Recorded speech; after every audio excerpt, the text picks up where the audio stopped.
బెదిరించి మిమ్మల్ని కొట్టిన రోజు మీరు పోలీసుల బూట్ కాళ్ళతో తొక్కిచ్చిన రోజు ఆ రోజు ఎట్లా జరిగింది అధ్యక్ష? అది గజ్వేల్లోనే కదా.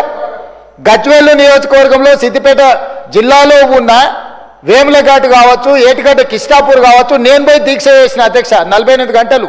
భూసేకరణకు వ్యతిరేకం కాదు, నష్టపరిహారం పెంచండి అని చెప్పినాం. మీరు 3 లక్షలు ఇస్తే 7 లక్షలు చేయమన్నాం.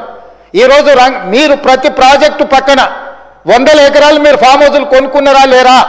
ఈరోజు ప్రాజెక్టులు డైరెక్ట్గా కొండపోచమ్మ నుంచి మీ ఫామ్ హౌస్కి, మీ ఎర్రవల్లి ఫామ్ హౌస్కి కాలువలు తీసుకొని 100 ఎకరాలు మీరు నీళ్లు తీసుకెళ్ళినరా లేరా? ఈరోజు రంగనాయక సాగర్ దగ్గర హరీష్ రావు గారికి ఫామ్ హౌస్ ఉన్నదా లేదా? మీరు ప్రాజెక్టులు కట్టిందే మీ ఫామ్ హౌస్ల కోసం. ప్రాజెక్టులు కట్టిన కాడే మీరు ఫామ్ హౌస్లు తీసుకున్నారు. దుర్మార్గమైన ఆలోచన మీది. ఈరోజు మీరు సిద్ధంగా ఉన్నారా విచారణకు? కొండపోచమ్మ దగ్గర ఎవరికి ఫామ్ హౌస్ ఉంది, రంగనాయక సాగర్ దగ్గర ఎవరికి ఫామ్ హౌస్ ఉంది, లేకపోతే ప్రాజెక్టులు కట్టిన దగ్గర ఎవరికి భూములు ఉన్నాయో, ఎవరికి ఫామ్ హౌస్లు ఉన్నాయో నిజ నిర్ధారణ కమిటీ నేను కాదు, ఈ సభలో ఉన్న కాంగ్రెస్ పార్టీ నుంచి ఒక్కరిని కూడా వద్దు. బీఆర్ఎస్ నుంచి, బీజేపీ నుంచి, ఎంఐఎం నుంచి, సిపిఐ నుంచి శాసనసభ్యులతో నిజ నిర్ధారణ కమిటీని వేద్దాము. కట్టుకున్న ప్రాజెక్టులల్లా మీ చుట్టాల భూములను ఎట్లా తొలగించరు, మీ భూములను ఎట్లా తొలగించరు? మీ డైరెక్ట్గా కేసీఆర్ గారి ఫామ్ హౌస్కి కాలువలు తీసుకెళ్లి ఫామ్ హౌస్ చుట్టూత వంకర దాని చుట్టూత కాలువలు తిప్పింది ఆధారాలు చూపించాలనా? దుర్మార్గమైన ఆలోచన మీకుంటుంది, మాకెందుకు ఉంటుంది? ఇప్పటికి కూడా అబద్ధాలు చెప్పేది మానండి. ఎందుకు ఇంకా బుకాయించాలని, దబాయించాలని? ఎన్ని రోజులు అధ్యక్ష భూసేకరణ జరిగినప్పుడు భూమి కోల్పోయిన నిర్వాసితులకు బాధ, దుఃఖం ఉంటుంది. ఆ బాధ, దుఃఖం ఉన్న వాళ్లకు అత్యధికంగా నష్టపరిహారం ఇవ్వాలనేది మా ఆలోచన. ఆనాడు మల్లన్న సాగర్లో 3 లక్షల నుంచి మొదలుపెట్టిన మీరు, మేము కొట్లాడితే అది చివరికి 10 నుంచి 12 లక్షలకు వచ్చింది.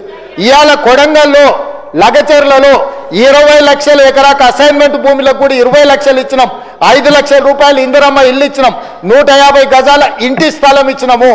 ఈరోజు one of the best package మేము కొడంగల్ ఇస్తే, మీ మాజీ ఎమ్మెల్యే మీరు పర్సనల్గా వెళ్ళి మీరు ఏమైనా చేయండి, అధికారులను చంపండి, మేము చూసుకుంటామని చెప్పింది పబ్లిక్ డొమైన్లు ఉంది.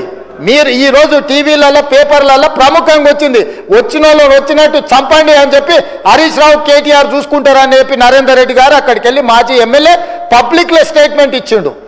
ఇట్లా అధికారులను 10 ఏళ్ళ అధికారంలో ఉన్న మీరు అధికారులను చంపమని, ఏ అధికారులు అయితే ఈ తెలంగాణ రాష్ట్ర అభివృద్ధి కోసం పనిచేస్తారో గా అధికారులను చంపమని ప్రోత్సహించిన మీరు ఈ రోజు వచ్చి మీరు భూసేకరణ గురించి మాట్లాడుతున్నారా?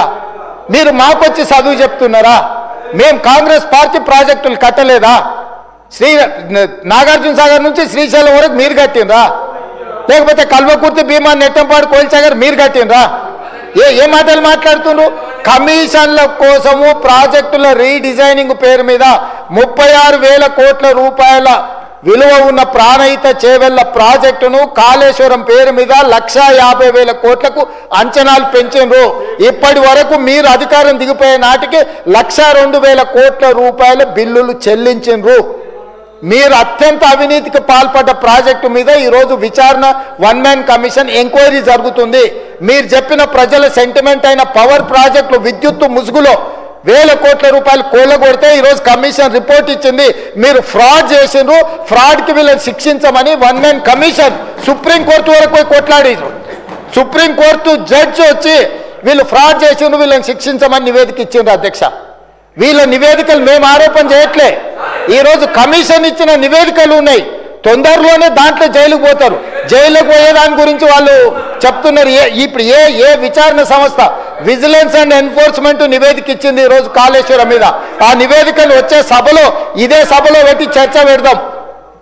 ఎవరెవరు ఏ రకంగా ప్రాజెక్టు రీడిజైనింగ్ పేరు మీద ఎట్లా కొల్లగొట్టిందో వాటి అన్నిటిని తీసుకొద్దాం. అధ్యక్ష, ఇవాళ వీళ్ళు ఎంతసేపు ఉన్నా మేము అబద్ధాలని చెప్తాం.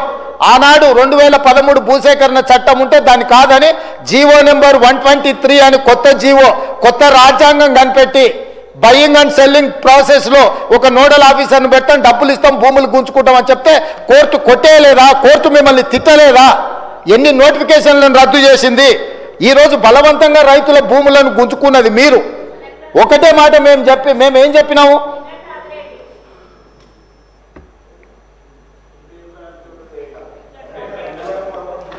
నేను ఒకటే చెప్పదలుచుకున్నా అధ్యక్ష, ఈరోజు వాళ్ళు అర్థం చేసుకోవాల్సింది కామారెడ్డిలో చంద్రశేఖర్